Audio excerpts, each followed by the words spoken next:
am so thrilled to be here with the one and only Ashland Craft. Woo! Thank you for having me. Did you like being greeted by Kirby, my bearded dragon? 100%. That was a first for me. So I now think I need a bearded dragon. And your publicist or manager or label head, label partner? You know, we're just going to run through the gamut here. I'm like, don't ask me. Someone very important on your team is with you. Her name is Meg. And turns out she's awesome. Her sister has a bearded dragon as well. She was more educated. She knew all about it when we showed up. The thing with bearded dragons is it's like once you're in the bearded dragon community, you realize it's actually quite large. I've heard a lot more people have bearded dragons than we expected. So it's very funny that it's such an interesting thing because I have never been a reptile person in my life. I used to catch lizards and stuff, right? But like I've never like had a pet. But now that I have this pet lizard it's all because of my 5-year-old daughter. Yep. Naturally. But Sunny, my daughter, she'll like put her in her Barbie car and cruise her around. She like puts her in these bathtubs, dresses her up in clothes. It's like a real life Barbie doll. Yeah. So that's has to be on every kid's Christmas list from now on. It's pretty epic. I love that. I want to join this community. Please. Yeah, get involved with the bearded dragons. I'll babysit. I feel like you could rock a bearded dragon. Honestly, after holding that one, I feel like I need to incorporate into my routine, into your like image. Because because we're kind of talking about intuitive dressing. Yes. Because you, to me, when I was like listening to your music and like obviously stalking you hard and deep diving into your whole existence, I was like, you are just. You feel like you belong in a previous generation a little bit, like that classic music. Like, I guess would it be like the Waylon and the Willies and the Jesse Coulters and all that? Like, you just have that and you kind of run with that crew. There's a crew of y'all because you run with like Lainey Wilson and I just had Meg Patrick on and she's amazing. She's kind of in that same thing and Carolyn Munsick and Ian Munsick and like it's like there's this whole group and like you and specifically like it's like you are just so even like who sings Bobby McGee? I should know this. Like Janice. Yeah, like Janis Joplin. That's who it really is. That's who I feel like you kind of have that grit and it's just like the music. You write lyrics. I can tell you're not chasing Nashville. Like, obviously, you write songs that can be played in Nashville and could on country radio. But, like, your lyrics are, like, your song Hooker. Like, you're writing stuff that is just so real, and you're writing it as someone would think it. Like, the truth. Like, I'm not a hooker. I'm not your hooker, your nanny, or your maid. I was like, yes. And what's so funny is, like...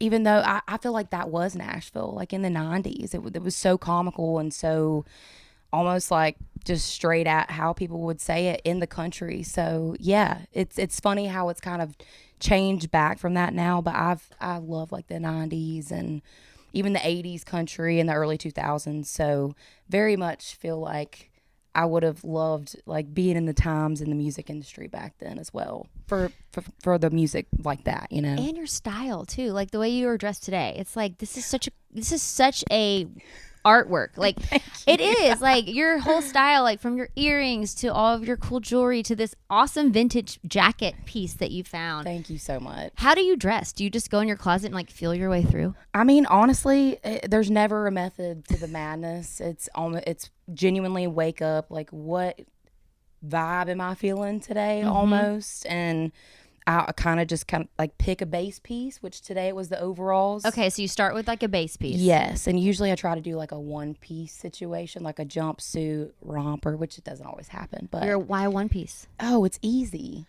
It's like that's one less item of clothing I have to think about putting on. So true.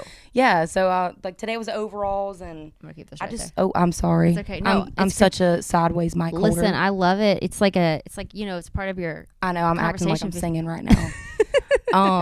But then and then I love patterns and mix match. So that's kind of something I'm always trying to incorporate. So got to have a lot of different things going on to look at, and then layer necklaces until you just feel right. And then do you finally like get your last piece on? You're like, okay, yes, that's it. It changes sometimes, but again, it's like one of those feelings, whenever you're finished, pretty much. You're like, all right, this works. Let's go. ready to start the day. I feel like I've tried to do that sometimes, but sometimes I horribly get off. No. Do you not worry about, you're not worried about, you're just worried about it feeling right for you. Yeah, I'm about to say, it's got to be what like you like. I'm like, I don't care if somebody else thinks I look like I just walked out of a thrift store and put on everything in there. Like, I want to love what I'm wearing that day, and that makes me have a good day. So that really does, doesn't it? Like feeling good in your clothes. Yes, that's a big thing for me. And that's why I love thrifting, I think, because there's so many options and there's so many different combinations that you can throw together in a way that hasn't been done before. So it's fun. It's like a fun little puzzle game. Do you feel the energies of the people that wore the clothes before? I think so. I kind of think about that whenever I see something on the rack. I'm like, I wonder why they got rid of this. Because it's awesome. But thank you. And I'm like, dang, they must have lived a good life in this because they've gotten their use out of it and passed it on. So now it's my turn to make memories in it. That's so Take true. pictures. So yeah. And I feel like kind of like these kind of clothes that you find in thrift stores, like from a previous era, people used to just value their clothes so much too. And like when they would have like beautiful pieces, like they treasured them and took care of them. And now we're Less in like fast fashion. this fast fashion and everybody, it's all just like so quick. But like it used to be such a moment and a statement, you know? I agree. And I think that's coming back. I feel like there's a lot of people that are getting back into the thrifting because I feel like there was a whole stigma around like thrift and not buying new or brand name. And I've always been the person that's like, everybody has that Nike jacket. Like I want something that looks completely different. So I feel like everybody's starting to really show their personality through thrifting and curating their own style through that. So I love seeing it. Have you always known you were beaten to your own drum? I would say so. My parents raised me, well, they didn't raise me, but they unknowingly made me really hard-headed. So, how so? You know. What do you I mean? Just I think they've always taught me to like follow my own path and just like nobody else is going to do anything for you. Like you're your own person. And so if you want to, you know, be that, then be that. So it's been nice to always be supported in who I am, and I think it's done nothing but encourage me to like trust in my outfit choices and like it just song choices and everyday choices, I think. And that all comes through personality. So being the biggest version of yourself or fullest version of yourself. The fullest version of yourself. But that takes confidence. It does. And sometimes it's hard. It is. Because like when you walk into a room, like people are going to see you and notice you, which is amazing. And that's how we all should feel. So confident to walk in to be seen. But like it is hard to be seen sometimes. Where did that confidence come from? It's still coming. It's still coming. I think I've really gained my footing in the confidence department over the past year. Do tell. I mean, details. There's no magic answer. I know that much, but I really think it comes down to social media. Oh, tell me about that because I struggle with that. Same here. I'm still getting my footing there, but I'm a comment reader. I like to go through and scroll through comments, and you just kind of come to the realization one day that everybody's always going to have an opinion. True. Always. And it's not always going to line up with what you think, and that's so clear through like random videos and stuff on social media. It's like it could be a cute picture of a dog and somebody's still gonna have something to say about it. So it's like so you like read other comments of other stuff to kind when of I'm bored.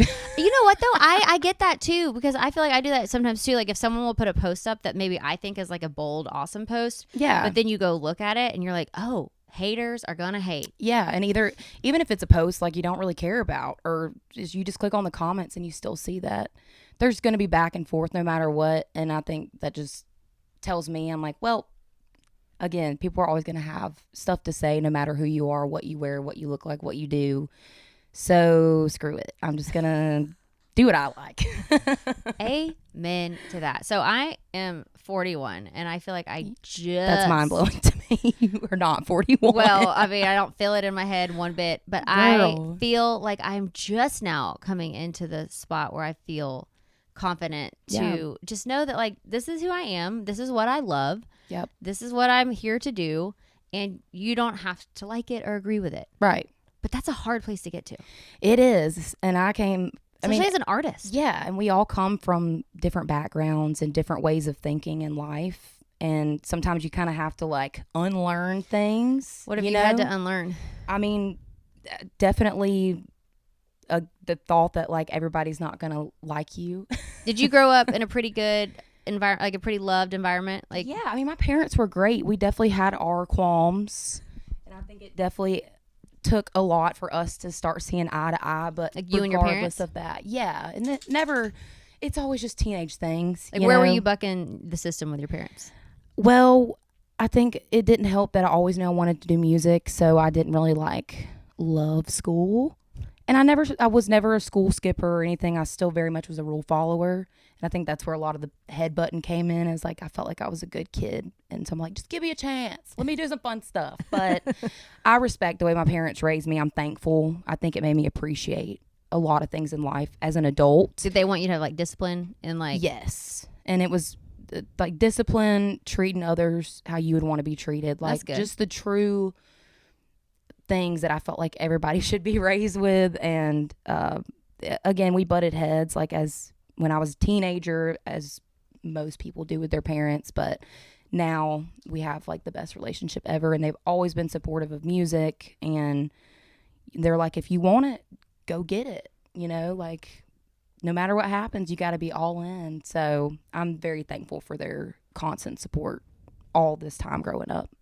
When did you get to Nashville? Because you're from South Carolina? South Carolina. Where? My husband's from South Carolina. No way. What He's part? Newberry, South Carolina. Okay. Newberry Opera House. You know it. I've been, when I was in high school, I did some theater. I was in musical theater. Okay. And we did some shows there. Okay. That was a while back. But I do know Newberry. Where are you from in South Carolina? I'm from Piedmont. Piedmont. Okay. So if y'all know where Greenville is. Yeah. It's like 10 minutes south of Greenville. Okay. It's a little small town, kind of in between the tri-state area is what they call, like Easley, Greenville, Spartanburg, Anderson, all those bigger places were right in the middle there. But yeah, I know you had Briley on, and they're in North Carolina, and then Marcus is South Carolina too, and right down the street. You toured with Marcus for I did 2 years? No, was it 2 years? I got to do a 2-month tour. 2 months, and it was the most fun I've ever had in my life. Tell me why, because Briley is a riot. She is. And she's starting hoot. a podcast, which thank God. Oh, I'm so we need ready. More.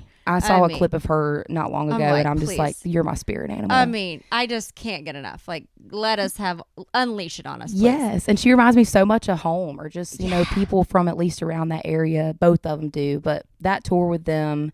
What was it like? I mean, I was so curious going into it, because Marcus, I'd always heard his name in the music community in South Carolina. Mm-hmm. So I was always curious, and we're around the same age, and then he asked me to go on tour. Oh man, so were you kind of, how'd you get your rumbling going? Did you get going in South Carolina? I did. I mean, I had a band. Okay. And I also played acoustic gigs and anywhere that would let me, pretty much. So were you kind of getting a reputation? I was trying to. A good one. Obviously. A good one, but yeah, so I started out gigging. I want to say I got my first gig when I was about 16. Okay. And were the parents cool with it? They didn't want to be, but they knew deep down that like this was the path for me. Okay. But again, always supportive. Awesome. There was never a moment where it was like absolutely not. Like there was one little moment, but we got past that. They would have preferred maybe if you just like went to school, became a nurse or something, settled down and like did the deal. They definitely knew my hunger for music, but I think they were always curious about how like it was going to pan out and how serious I was going to take it, because I had waitressed. I worked at McDonald's, my first job. How's that? It's great. Are the fries? From McDonald's? Those fries are legendary. Yeah. But after that, I didn't eat McDonald's for a while because I was just so sick of it. Not because you saw how it was made, but because eventually, yes, that also. But I can't lie and say I don't still go to McDonald's. Well, apparently those fries like never decay or anything. I know, some sketch stuff. We literally were just talking about that on the way here. I mean, like you can leave a fry out and it won't grow mold. I know, but hey, for a first job, it was good one. They paid me and I got some extra money, and then I moved to waitressing. Okay. And then I moved to Academy Sports and Outdoors. Heck yeah. I was a cashier there for a little while. And then while I was there, I got an email randomly from a bar called Wendell's Dip and Branch. And around this time, I was about 18. And they were like, hey, we're looking for a new singer in our house band. Oh, so they pursued you. Yeah, and there was like a website back at the time where you could have like a profile and they could search people in the area that were in bands, I guess. I couldn't remember what it's called now, but anyways, got the call for that. And that was the moment I was like, hey, mom and dad, I know I'm only 18, but I got this offer to go work in a house band, and I've been gigging this whole time, and I don't want to work at a sporting goods store for the rest of my life. And they let me go audition, and I got the job. And then after that, they were just like, no, like it's a 45-minute drive away. You're going to be there Friday and Saturday, late every at night. weekend. You're by yourself. Fair. I mean, I get their concern. I get it. But I think that was the one moment I had to finally be like, I love y'all, and I've always respected y'all, but I need to do this. Okay. I need to do this. That's a moment. It was a big moment for us. And they said, okay. They Eventually. were not happy about it, but I ended up getting dressed and I went to the gig, and it ended up being the best 2 years that I needed for my career. How great though to have parents that love you so much. Yes. I mean, they're just scared, and I get it. I'll get all teary because I have a daughter, and I'm like, wherever she goes, I'm just going to follow her because I don't can't- ever want her to leave because I know because you just worry. And I can't imagine, because I can't imagine being a parent. Like, I can only attest to watching my parents raise us. And You have a brother? I have two brothers. Okay. I have an older brother. He's 6 years older than me. And then I have a younger brother who is 17 months younger than me. Okay. So y'all are almost like twins. Oh, but we fought like cats and dogs. But we're finally tight. Is that the one that you're in a little bumblebee teapot with, like little Yes, flower pot with when yes. you were a baby?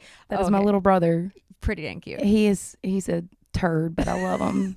No, he's the best. But yeah, so that all kind of transformed, I think, a lot of our relationship, and then it Then they started opened trusting up. you probably Yeah. once it started going as you said Yes. it would. Like you really committed to it, and For you really sure. had the hunger, and it really was what you wanted to do. Like Absolutely. it wasn't a hobby. Yeah, and then through that, that's exactly how I found out about Marcus, and I heard talkings of this guy who was like a legend on guitar, and he's young, and He's like channeling some great spirit of the past too. him and his dad both are like amazing musicians, and I met like his parents while on tour, and it's just like family to me, and like we've known each other our whole lives. There's no question. I feel it somehow, but going on tour with him was genuinely like going back in time. It was so cool. I'm like, this is how they used to do it. What was it like? Yeah, how does he tour? 2 months straight on a tour bus.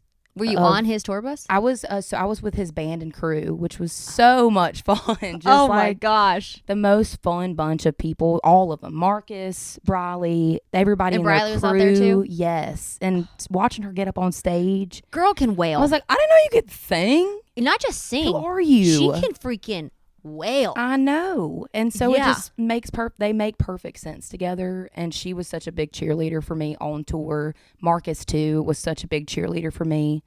I'm just so eternally grateful to them, and so happy we finally made the connection as Carolinians as a whole. Mm-hmm. But that tour. So yeah, how did usually he find out country- about you? I think so.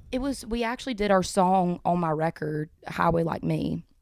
Yeah. And got Did him he to write that with feature you? on it. I actually wrote that song. It was myself, Jesse Alexander, and So Reed great. Isbell. Okay. Was awesome. the three of us on that song, but we wanted to find a really cool, like powerful vocal, and Marcus came up in conversation. I'm like, do y'all really think, I didn't know him at the time, I was like, do y'all really think you could like get him on this track? Sure enough, he came in, and the high harmony, like the highest part that you hear in the song, is Marcus. Wow. It's insane. And then the guitar solo just ripping it. And so through that, we got to tour together, and usually country music isn't like 2 months straight of touring. It's like kind of you do it for a little bit, take a little break, and then go back out again, take a little break. Some people, everybody does it differently, but for him, it was like rock and roll tour style. And that was so fun for me because that was my first experience on a bus. And I'm just like, I'm just happy to be here. Y'all tell me to move my stuff wherever, like pretend I'm not here. But they were so welcoming, and it was everything I hoped it would be in a tour. And as people, like so refreshing to be around people that just live and breathe music. Yeah, that's the thing. It's because like no offense to some of these great Nashville artists who are doing awesome, but they just feel like they're just kind of, it's not like they're a plug and play, but like some people it's like, okay, that's a great artist, but like you can't really tell the difference between that artist and another artist. A little more like business maybe than a little more business for like fun. Right. I don't know. But then there's the people like you, and there's the people like Marcus and like Lainey and Meg Patrick and all who are like, okay, y'all are you see the fire. Yes, and Ian Munsick, and I guess that's why y'all all hang out together, because it's like y'all good motivation. Y'all all are doing this because like you have to do this, and like Marcus, like he has to do this, and it's like there's not an option. Like this is who you are. That you say that. But you can tell there's a difference. To me, there's a big difference in artists, and I think there's a spot for both of them. I don't think it's like. It's not like one is better per se than the other. I prefer the true authentic artist because you can feel the music absolutely seeping from your soul. For sure. And it's like you have to get this out, and you have to like perform it, and you have to be on stage, and you have to connect. Like it's like you have to do it. You have no other option. And I think that's what's so funny is, again, like you said, being around them is such a big inspiration, all those artists. And it's a good... it just keeps you going. I don't know, because we're all real people with real feelings, and this is a real business, which comes with real struggles and real wins. Right. The business part's the hardest part. The music part's the best. And that's the thing is, like, you take people that are just born creatives, have no real clue about the business.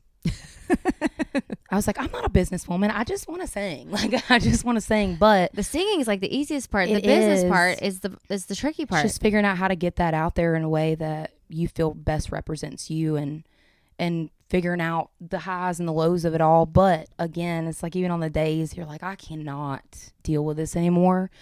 You still wake up the next day and it doesn't matter, because you're just like, who am I kidding? Like, there's no other scenario that I could think of right now that I'd rather be in. Like, I'd rather be having my worst day doing this than my best day somewhere else. You know, it's just, to me, that is what keeps you going, is as if you have that mentality, you know. So I went to hair school. Like, I thought maybe hair school was going to be a backup plan. I truly didn't know. Cut and color? Yeah, cut and color. Do you do your own hair? I wish. It's hard to do your own save stuff. Me so much Tell money. me about it. I'm hair too nervous. Is no joke. Yeah, and I know how important hair is to people. So I enjoyed it, but I also didn't want to give myself the chance to be like, oh, well, you have this other option. I did finish hair school and I got my license and all that stuff. So it's there. It literally drove it in even more how bad I wanted to do music. So it was nice. It was a nice thought for a while. What was hair school like? Hair school.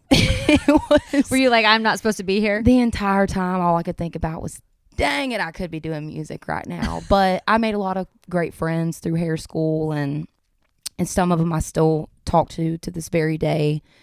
And yeah, but still, it was like just one of those things that solidified, like, this ain't it. Yeah. Well, that's good. You tried. You tested it. You know, I love doing something things. Else. Yeah, I love like trying out different stuff. So I didn't really see it as a negative. No, but it's not bad to know how to do hair. Yeah, I definitely didn't want to risk messing up somebody's hair. That was not in the cards for me. So how did you get to Nashville? So you were in South Carolina. You had the big moment with your parents. You're like, I'm doing this. Yes. Then Marcus Keem comes in. So he's like a first big player in your story. I would say so, yeah, because we toured like right in the like first year, I believe, that I moved to Nashville. It was like first or second year. And so again, I didn't even meet him till after I moved here. But so I did hair school, and then hair school, Wendell's. I could have my timeline all wrong. And then I did The Voice. You did The Voice? I did. I auditioned 3 different times. Stop. And on try number 3, right after I graduated from hair school, I got a email saying like, oh, your video submission, like you got a call back. And this was my 3rd callback that I'd gotten. So I'd gotten one each time, but never any further than that. So then. Who were the judges then? It was Adam Levine, Miley Cyrus, Jennifer Hudson, and Blake Shelton. Okay, so did you go on The Voice? I did. That 3rd time, I finally made it. What happened? How was that? It was wild. It was definitely new for me because I think You'd already done the Marcus tour. No, this was Right out was of hair right school. before. So You'd this done was- Wendell's? Yes, I had done Wendell's. Hair school, Wendell's, voice, then Marcus. The timeline is Okay. like Okay, I here got it. for me. At I'm this here point. for it. But all that happened. Did the voice? What was that ended up- like? It was so I ended up getting 3 chair turns. No, who turned? Blake, Adam, and Miley. So many details. I'm like, what happened back then? Oh my gosh. How do you even make that choice? Well, it's so funny, and I will never live this down. I will never live this down. If I was you with your voice and talent, I would Take a think that guess. you would be stuck between Miley and Blake. Okay, ding, ding, ding. Is that right? Because Yes. Miley is kind of back and forth, could do country. She's got that rasp. Exactly. She could totally see your voice. And And she's like closer to my age. uh-huh. You know. And you can be more than just country for sure. Yes. But then Blake is Blake. I mean, Yeah. Adam's great, but Good I old feel Blake. like Adam with those two would probably be the least. Adam was like, please don't pick Blake. That's all I'm asking you. Please don't pick Blake. And it was so funny because you know the beef they have on The Voice and all that. the bromance. Yeah. And Uh-huh. I love it. But that was such a tense moment for So me. all 3 turn, and 3 you turns. had you thought ahead of time who you would want? I thought I did. This whole time I was like, I'm picking Blake, picking Blake, picking Blake. And they saved me for the very last blind audition of the show. I guess because I was like the biggest plot twist. Why were you the biggest plot twist? Well, because they had me on camera this whole time being like, I'm picking Blake if I get a chair turn. And then chair turns, and after 15 minutes of them going back and forth and me being like, 15 minutes telling you why that you should go with them. yeah, which Well, that's was exciting. insane. That feels good to be that courted. It was exciting, but also like, dang, what did I just get myself into? So what was Miley saying? Because I'm guessing you went with Miley. She really like tapped into the personal side of things, and I think that was it was such a weird moment because again, I knew this whole time that I was going to pick Blake, and Miley gave me her like, I hate to call it a spiel, but like, you know, Her pitch. her pitch, and in that moment, I'm very big on trusting my gut. I think that's something I was also raised to do is like, no matter what, trust your gut. Because Amen. majority of the time, your gut will not lead you wrong. And even if it's not the situation that you thought, it's for a better reason. And that's on God, baby. But I closed my eyes and I was like, whatever name I blurred out first, that's the Gosh. the one. I Holy, didn't know. What a moment of I didn't know. adrenaline. You didn't even know who was going to come out? I had no clue. Ashlyn, stop it. I didn't, but it was just one of those things. You said, I knew I didn't want to be just the blonde-haired country girl like that. That is no shade because we have some love great the country ones. girls, and Yeah. I am one. I am a blonde-haired country girl. Yeah. But I think for me in the show, I just wanted to be known for like a little bit more than that. Like all the depth that you have. And I wasn't like a dress and boots girl, even though that's what I wore the whole time. But it's fine. And I just wanted a fair shot at being able to show my full range of like influences. And even though I am Southern and country, like I wanted to have a shot to be like, this is everything that I can do. So close my eyes. Stop it. And then I probably waited about 3 seconds. And That I was felt just like 100 hours. Oh yeah. I was just like, Miley. No, you did not. Did you shock yourself? I did. I think I shocked everybody, even my parents. Like, What It happened was- next? it was a great journey. Did you love being on Miley's team? It was so good. Was I- it the right I made choice? the top 10, I want to say. Girl. Yeah, it was very much worth the trusting your gut. What was that experience like? Do you feel like it prepared you? How did it prepare you in ways that... It was a crash course. yeah, for sure. You can't get that kind of education anywhere else. No, and it's... And you're doing it on live TV. Yeah, and you only see, like, we would only watch The Voice or, like, American Idol and see the blind auditions or first auditions, and I really hadn't watched past that, to be completely honest. I just loved the blind auditions. Mm-hmm. And, yeah, it was definitely a crash course on how the business goes, how production goes, how, like, it was just a lot, but in the best way, because I feel like I would have never been ready for Nashville if I hadn't have done that. Like, it would have eaten me alive, I think, if I would have moved to Nashville without that knowledge. And then also just having to get up on live TV and sing in front of the whole world every time. And see, being on stage isn't where I struggle. Like, You love to be on that stage. is where I feel the most myself. So you weren't, even though you were on live TV. Oh, I was scared. I mean, because that's I was nerve-wracking. scared. Okay. But I was more nervous just to have the judges sitting there watching me. That was really where the nerves came in. It's like, because you have a studio audience, which is what I thrive off of. It's like just having an audience, but it's a different scene, and really just having them in their chairs, they're watching you. That's Like, where what I are they was. thinking? The nerves were. Yeah. To try to impress these people that you've grown up knowing your entire life, through music. But I made some of the best friends I still have to this day through that show. That some of them live here, and I still stay in touch with, and it was, again, just like a learning process for me. And I was 20, 21 at the time. Still didn't even know if I wanted to move to Nashville, but I was like, I have to make a step because there's not a ton of, I don't want to say resources, but there wasn't a huge music scene in upstate South Carolina. So I just knew I had to do something. I was like, if I want to make this a career, I have to take the next step, whatever that is. And through that and building that confidence and knowing that that was like attainable, that whole thing, it finally gave me the push to move to Nashville, which is where I met Marcus and so many other amazing people. What was Miley like? Miley was cool, like exactly what you would Is think. she just so cool? Yes. She feels like she'd be chill. Super chill. Even though she's like a megastar, I feel like she's lived so much life that she's not like, she's like still relatable. It She feels still like wants to be normal is Yeah. what I feel like. I don't know her super personally, but I did get to text her, during that time. So I felt pretty special. chit chat, just texting Miley every now and then. Yeah, it's like, what the heck? Like, this is not normal. But she was super cool. Like, and we had an all-female team, which was like a first, I think, for the show.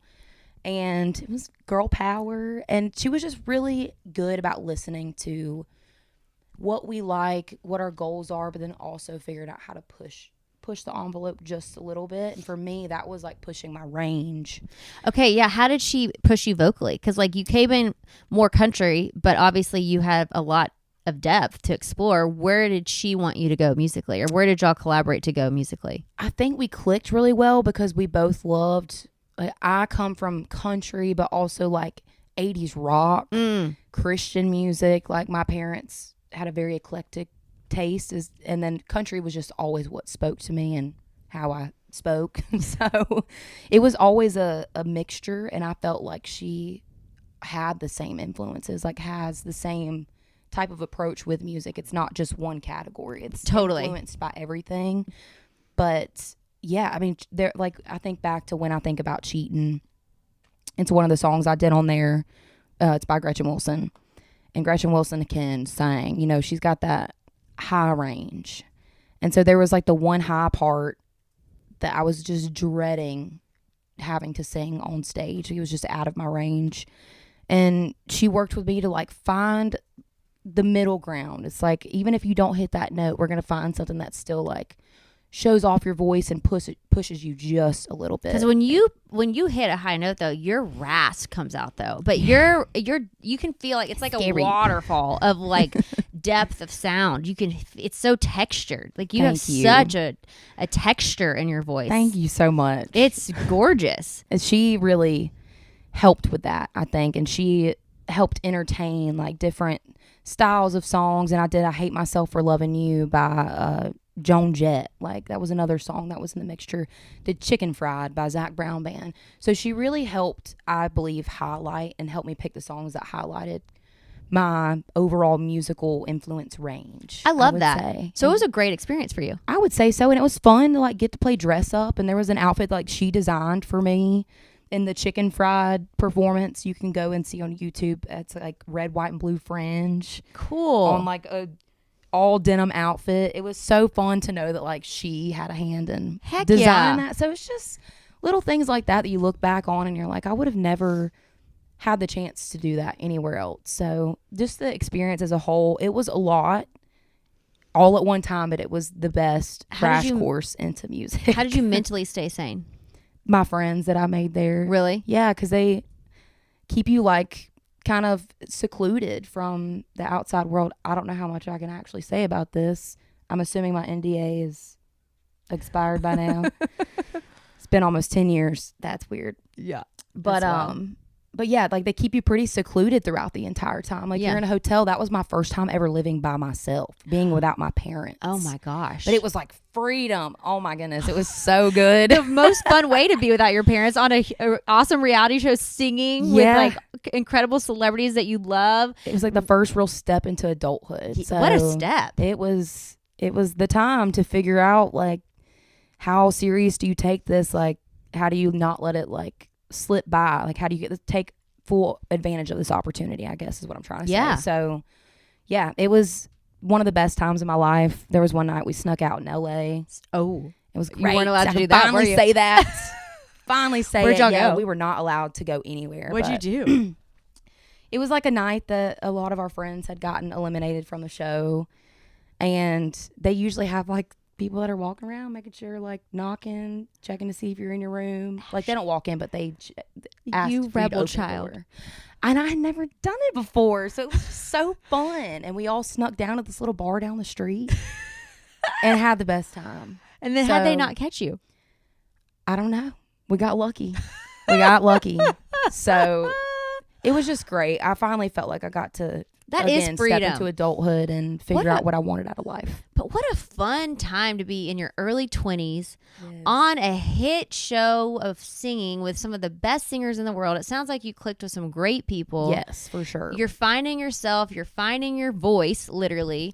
You're finding your freedom. You're navigating adulthood. Yeah. You're in LA probably at like a prime time. Like I feel like that's when LA was shining. It was, and God, I hate. I know. everything God that's bless LA going right on now right with now. the fires. It is tragic. It is so sad, but LA has some of the most beautiful like memories attached to it for me, and still some friends that I have that live there. So, yeah, I'm really hoping everybody in LA is good right now. But It is so sad. LA. it's hard to talk about it knowing how it is right now. I know, you it is. I feel like the same way. Like when I was in my 20s, I just had some of my best memories in LA, and so many dreamers and so many people feel that way. LA is just one of the most special places, And it made it happen for us. Yeah. Like it gave us that like push we needed to be like, we're in LA, baby. Like let's it was do like this. it was like you have arrived. Yes. Yeah, I know. it was fun. Sending all the love and healing to LA. For sure. Oh man. But gosh, okay. So then you are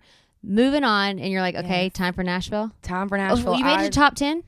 Made it to top 10. And then, so basically, it's kind of like having a job while you're there. Like you get paid to be there since they're asking you to be there for months at a time.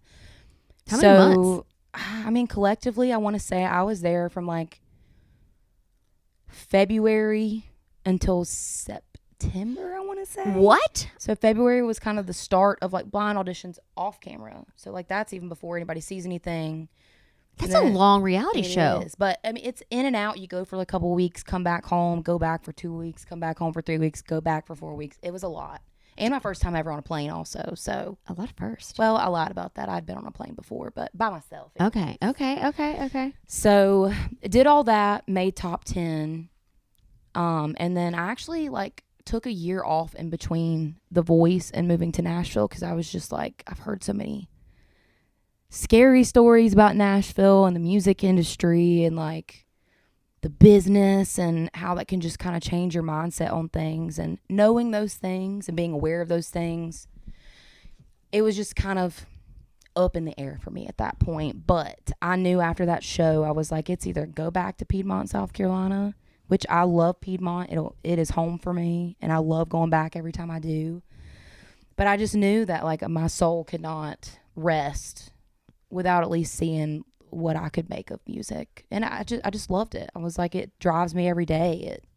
It's the reason I'm convinced that I'm still like pushing on, you know? So I owed it to myself. I felt like to at least move to Nashville and see what it could be like. So you went back home for a year?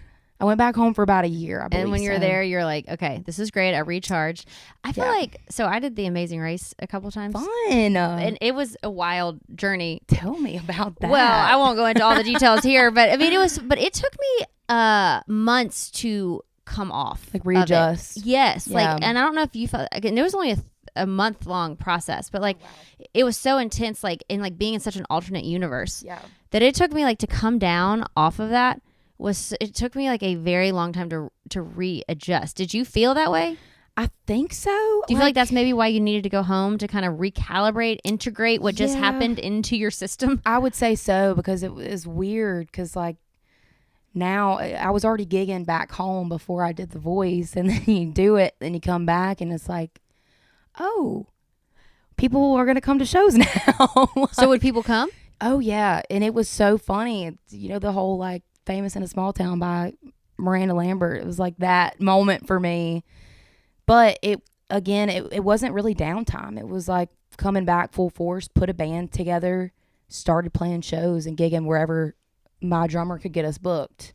Shout out Jason. Go Jason. You're the bomb. Love you, Jason. And they're all back in South Carolina. Well, my bass player's actually still, or my bass player ever, first bass player ever, Words, is still in Nashville now, but they're back in South Carolina. But my drummer worked his butt off getting us booked everywhere. And then after that, I was like, all right, we played all the venues I think that we can exhaust here. And I think The Voice helped me in a way that I probably need to take advantage of. So I was just like, screw it, I'm moving to Nashville. We're doing this. And it's turned out to be the best decision. So how'd you get here? And then how did you get hooked up with this crew? Because I mean, you run with a crew, like we've been talking about. Like, is Lainey Wilson one of your besties? Crazy girls, crazy. Yeah, though I met all of them when I first moved to town. It feels like it's been so long now. I've only been here about 6 years, but it feels like ages. Lifetimes. I know. And so when I first moved here, I met Farron Rachel's. She was the first one out of the bunch. I was at Red Door, the infamous Red Door. Oh, Red Door's where everything happens. And it was my first experience, and I'd known about all these girls, these badass girls. Is there like a group of young singers that were coming up? And it was Lainey, Casey, Farron Rachel's, Megan Patrick, like all those gals. Like Casey Tyndall. Okay. So she's one of Lainey's best friends, and so there's like a crew that like getting the buzz. Like these are the girls. Yeah. Like it seemed that way, and I had like seen some of their stuff on social media, and you know, you have that thought like we could be friends. Like I want to be friends with y'all. And it's just so funny because like we never interacted, but once I moved to town, I just organically happened to meet all of them. And I think destined. Yeah, I think we all come from very similar backgrounds, just in the sense of like small towns. We're driven by music. It was never like a light switch moment being like, I want to do music. It's just, you've always known it. So yeah, it was just like this natural link that I think we all found, and it's been such a great support system, and it's been awesome to watch their success through all. Lainey's crushing it right now. Like it's so well deserved, and I think it's such a win to see every single one of them like hit these milestones, you know, and they support me so much. I'm so thankful for that. That's awesome. We haven't gotten to write together a ton recently, but I got to write with like Megan and Farron recently. I wrote an amazing song. And yeah, it's just like, even when life gets busy, you know that you still have friends to come back to, that they get that it's busy. They're like, you say less, say no more. Like, let's just have some wine and chill. So it's nice. It's nice to have support group in this town. I think everybody needs to have a group of friends that you can be yourself with, vent to, just have like, I don't know, just support system there. And it's awesome because y'all are all artists, and it's so great to see like, yes, y'all are all chasing this dream, but y'all really are building each other up at the same time. That is the goal. That is the goal. I mean, the fellas do it all the time. Mm-hmm. They like Meg and I, like her and I are going to go on a couple dates for touring this year. Heck yeah. And I just feel like and I think Ella kind of really helped with that, with her touring and taking female artists. But I just want to see more of that, you know?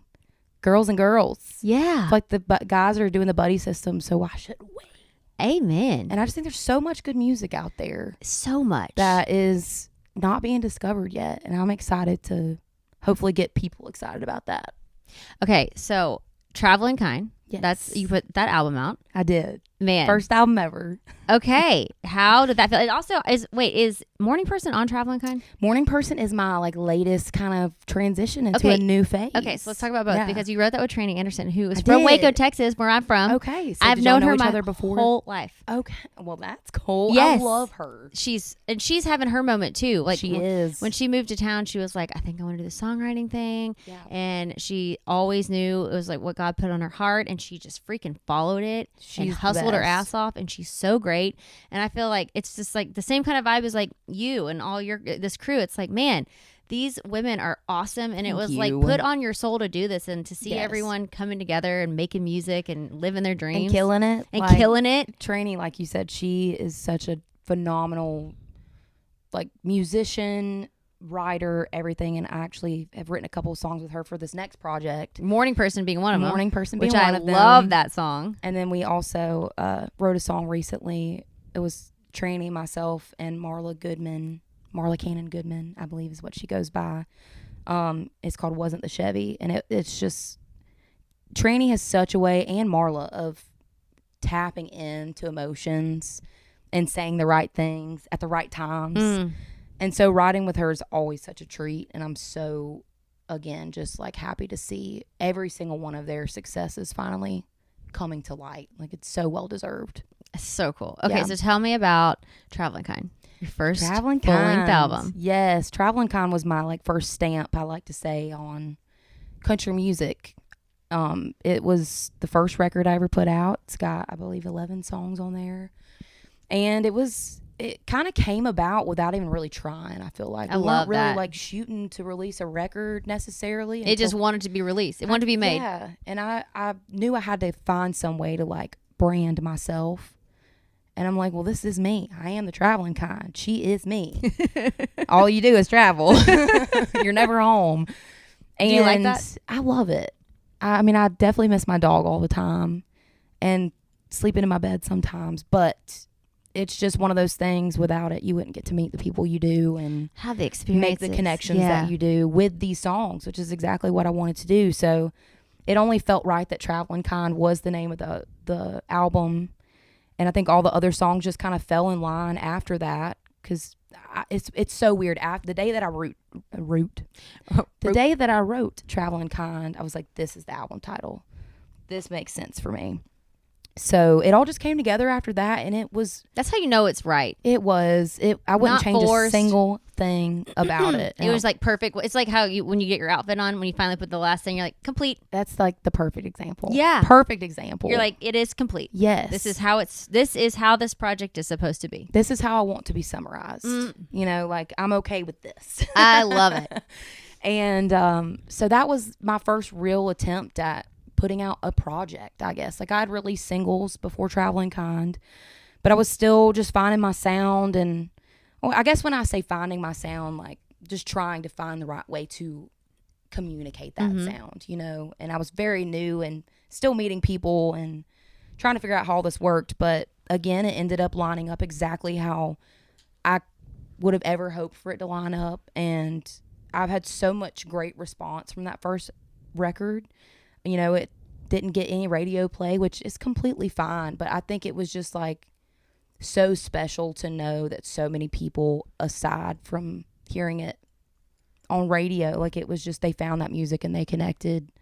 And that was the thing I needed to be like, okay, we can do this. Okay, this is, I'm doing what I'm supposed like to be the doing. Stuff. So we just got to keep it going. But yeah, and so now it's been just a matter of figuring out how to bridge the chapters, like bridge that chapter, which I have not changed one bit since Traveling Kind. I am still Traveling Kind, but just thinking about, you know, what's the stuff I want to say next. So that's kind of where we're at right now. Come on up. Ruby's like, let me up. Come on. Okay, girl. Are you in love? Is that where Morning Person came from? Or were we in love? Wish. Is this to a future lover? This is to a future man out there. So we're ready for love. You were ready for love, I think. Okay. Question mark. Morning Kind was like, you never were the kind to like. Yeah, just like on the go. It's fine not settling down, and I'm still fine that way. But I think it's like after you kind of settle into what you're doing with music and you're like, oh, maybe I kind of want to entertain this stuff again. So Would you want to date? Does someone need to be a creative, or would you like date like a lawyer? I'm very impartial. Okay. I've dated a lot of different like guys with personalities. Like, They just need to have. It just needs to be the right. got to be funny. That's like my one. I feel like that's every girl's like top tier need. But Life is too hard not to have some humor, right? exactly. Yeah. I'm like, we got to have some Yeah. comedic relief. Yeah. And like throughout the day. Yes. So yeah, I'm dating ? How does one date out there when you're They on the don't. That answers your question. What is it like? I mean, I am so out of the dating I scene. wish I knew. I checked out of the dating scene right when apps were coming around. You know, That's how long I I've don't been blame off you. the scene. I tried Hinge for a little while. What is that like? It sucks. It does? I'm such like an in-person experience type of girl. Like I have to feel you. Like I have to feel your vibe in person. Yeah. Anybody can be anybody online. Oh yeah, for in sure. my opinion. Amen. So yeah, like I tried it out for like the first couple years that I was here. And then I've just found joy in like meeting people in real life. And that's how you really truly know if it clicks or not, I think. So I've like dated here and there, but haven't found the lucky fella yet. That's right. That's why I put the song out. I'm like, You're putting it out there. this is what I'm looking for. So if anybody hint Feels like is looking for the same thing. I've dated a lot of cowboys. I feel like you could do well with a cow because you just went on tour with like Cody Johnson and Wade Bowen, which also I grew up with Wade Bowen. His sister's my cute to look best at. friend from Waco, Texas. No way. Yes, I'm telling you, the tell her Waco she got any connection. friends. Yeah, But yeah, but you love a good cowboy. I feel cowboys like are a weakness. You need a cowboy. Cowboys are a weakness, but like I said, I've never really had like a visual type. I've always just really been attracted to cool personalities and somebody who has a passion for something. Yeah. Anything. Yeah. I'm like, I don't care what it is. Well, I do care what it is to an extent, I Right. guess. Mm-hmm.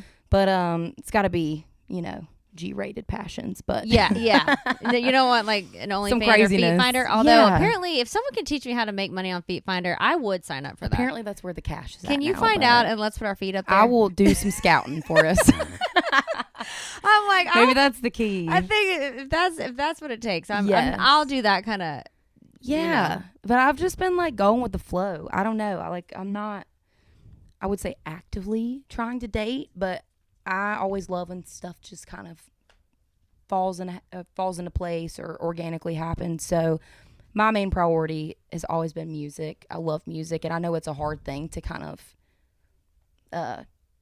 do and date at the same time because it's a lot of long distance and not seeing each other. So I know it'll happen at the right time, and I'll be so thankful when I wait for the person that I know is out there for me. So I'm really excited. I really hope the good vibes in the song start dropping some hints for me. It sends the vibrations out. Yes. So Okay. We'll see. Are you a pretty faithful person? Yes. Do you have a lot of faith that absolutely. in God and that it's all gonna align? I can't not. Like, there's just been too many things in life for me too many instances where I'm like, Thank you, God. I see you. Like, I see you in this. What So, any in particular that you can come to mind? Because I feel the same way. When I look back on my every life, day. I'm like, it all is God. Every day, like it's not even really specific instances I can point out, but I just think it goes back to that. Like, when I think of trusting your gut, I truly think that's Trusting God. for me. Mm-hmm. For me, that is my guiding light. And I feel like every time that I have, trusted, I try to trust all the time. It's hard. You got to have a lot of patience, and you question it a lot of times, obviously. And like, sometimes there's like waiting periods. right. Yeah. Especially when you're creative like yourself. Like sometimes there's like long waiting periods. You're like, God, what am I supposed to be doing? I'll put it this way. I've never had something removed from my life that I wasn't grateful for in the long run, or, vice versa. So I just feel like there's a sense of faith there. I grew up in faith, but it's one of those things as an adult, it's just been shown to me. Like, I just see it in everyday instances, and short term and long term, to not have faith that God's guide my life. So Don't you think it keep on doing that? It kind of takes the pressure off though, because it does. How does God feel to you? Because I finally have realized I can feel it in my stomach. Mm-hmm. Like God is love. But like God I is can love. get God is love. Yeah. But when I'm on track, like it's like I feel very calm. I feel aligned. I feel sense of peace almost. When I'm not, I can feel out of balance. Like for sure. Feel like I'm not. I can feel like I'm not on the right course. Yeah, it's almost like you're just fighting your natural instinct in a sense, or like a sense of being on edge or uneasiness. And that just, I mean, that can come with anything, and anxiety in general, which I do struggle a lot with. And we all have our bouts of our moments, but I don't know. It's just like a faith that is steady and true all the time. And again, like I said, there's never been anything that I feel like didn't work for my favor in the long run, in God's eyes, you know, like for my life specifically. I feel like everything that has happened in my life has led me exactly where I need to be, good or bad. Like not making top 4 on The Voice. Like I could have easily seen that as like I suck moment, or like, you know, I'm not meant to do this. But I see so many paths and opportunities waiting to be taken if you just like listen and pray about it, if you're a person of faith. So how do you feel God speaking to you? Like, how do you know when God's telling you which way to go? I think it's like you said, like that sense of peace. And it's not always like a voice saying this or that. Have or you heard a voice? I mean, I think when I hear the voice, it's my own. But it's through God. Like God's speaking through your thoughts. Yeah, I would say so. I think it's more of just like you just kind of feel which way you're being pulled, which direction you're being pulled in. So yeah, there's never like a surefire answer, I feel like, for how you feel God, because I feel like everybody feels God in a different way, you know. But for me, it's the sense of peace I get in the middle of all the angst and anxiety and what gives you anxiety? Struggle. Oh, everything in life, girl. Life in general. I think I'm just an anxious person. I feel things really heavily and really deeply. And I want to see people happy.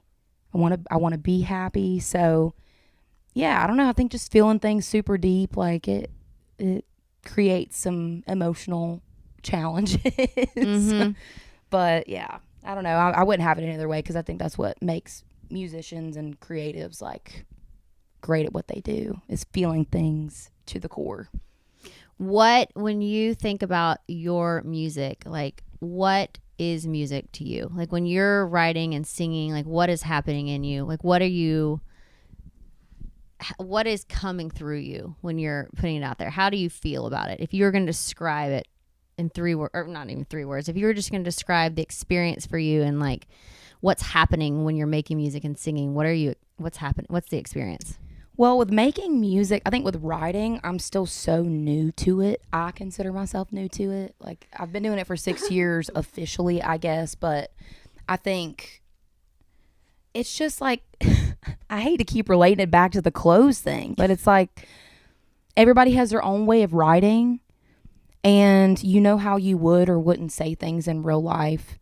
And so when you go in a room to write, it's like, you know, the feelings you want to convey, you know, like semi the message you want to convey. And I think when you're writing, it's just kind of like saying stuff until it feels right, until it fits the moment. So I wish it was like this next level experience for me, but it's literally like doing homework when I'm writing.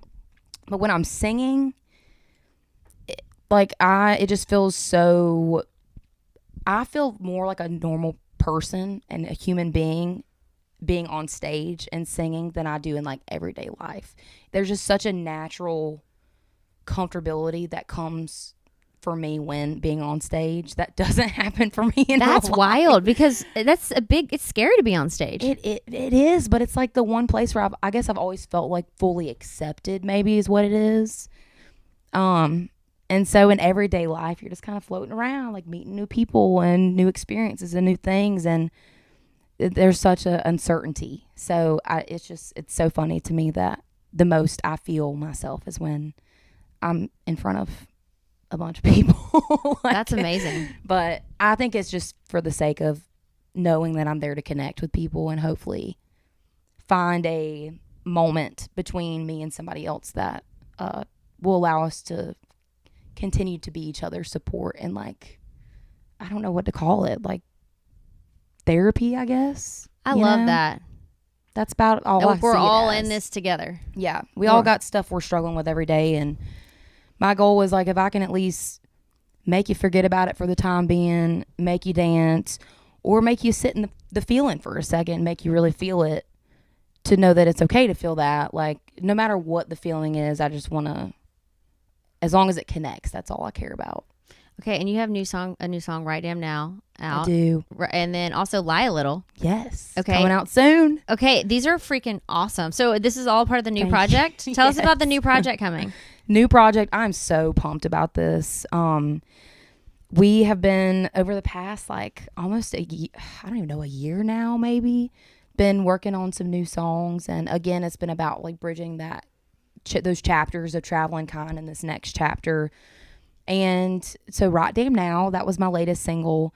And that's one of those songs where I'm like, I want to make people dance. I love line dancing. I worked at a dive bar for 2 years. Yes, you did. And I would line dance in between our sets. Stop it! So You're so fun. It's great exercise too. Ashley, you just enjoy your life, don't you? I try. I love that. I love that about you. Dancing is so fun. And so I'm like, I always knew I wanted to write music that people could line dance to. So Right Damn Now is definitely one of those. I always say I have a song about like smoking. I smoke weed. Yep. That went viral. That's my signature song as of right now. But I like to tell people love that? They do. It's crazy to me. I was mind blown by that. But I was like, okay, now I got to give the drinkers their version of Were that you shocked song. when you went viral? Oh yeah. Were your parents excited about it? Did they care? I will say no. They probably were not excited about what I went viral for, but they have become very understanding about my stance on the Mary Jane. What's your stance on the Mary Jane? It's nature's medicine. Yeah. So it helps me a lot, but it's also just like a nice way to unwind. And that was the whole point of the song. I was like, I'm not trying to convince anybody to do anything here. This is what I do. Mm-hmm. If you don't like it, okay. If you like it, join me. You know? But I wanted to make sure when I put that silly song out, it was made clear. I was like, I am not twisting anybody's arm here, but this is just what I do to get by in life. But yeah, and it was just a fun song. I never imagined releasing it. And people connected. And I'm happy because I think it was such a great personality song. I think I'd always been so focused on trying to write serious stuff and making sure people knew I was serious and not just like trying to get a moment, on social media.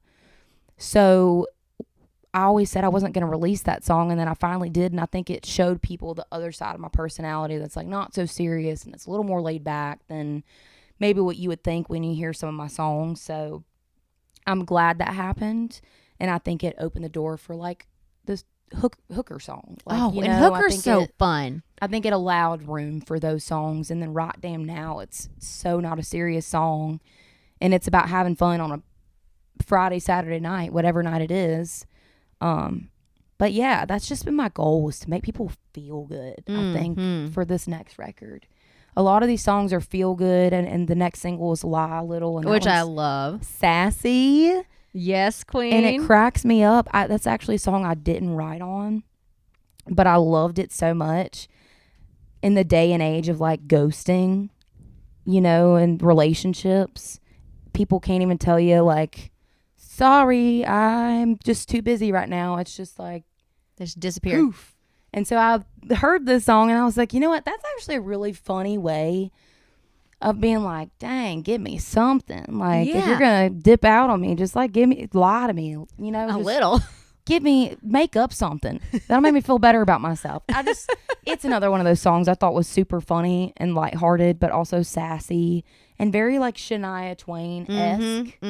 Like that don't impress me much, or I don't know. It just had a really fun energy to it. So there are some serious songs on this next record, but I think my main priority was like feeling good, making people dance. We need that. The world needs that. It does. We're in a day and age of like high tension. There's so much seriousness everywhere. Like to have some release through music is great.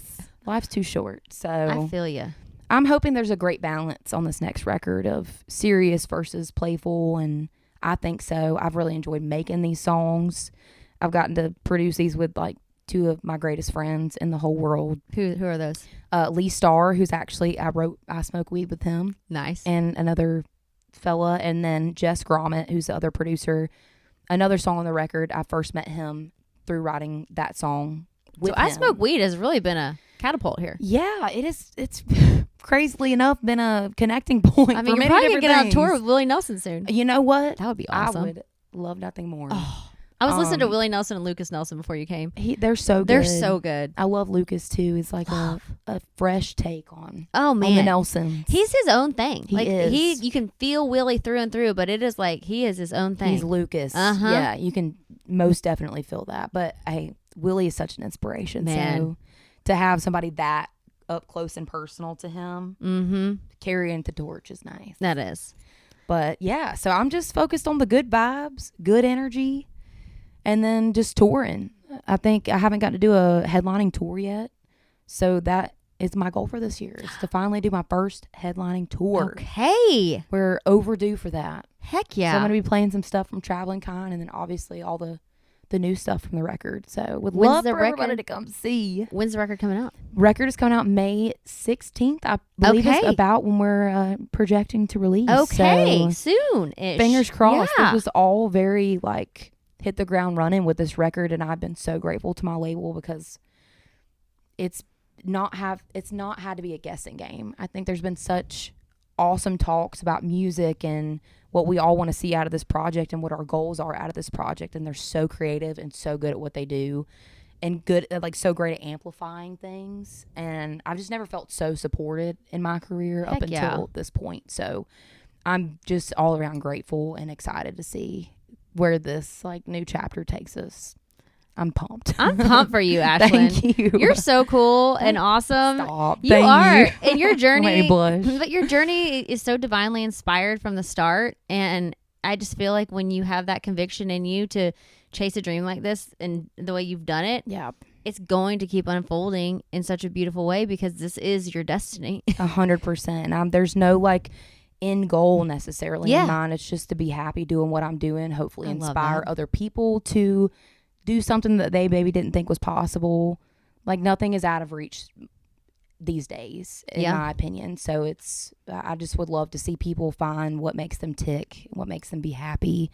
And hopefully my music is part of that. Yeah. But yeah, that's the life I want. You're such a great Pretty much. person, So Ashland. thanks. You're such a You good better quit. You heart. made me cry. Hey, I love to cry. I can't. Thank you. Well, I always wrap up with leave your light. I want you to. You got some Stop. tears in there, girl. You are. You're doing good work I'm not a though. crier, so. But it's hard. You got me. But you're You got doing me. you're doing good work and you're doing hard work and you're following your soul's path and you're sharing it with the world and it's awesome. That's a Thank lot. you. It's a lot of energy. Oh, there it is. That was a beautiful There's the tear. tear. There's a tear in my beer.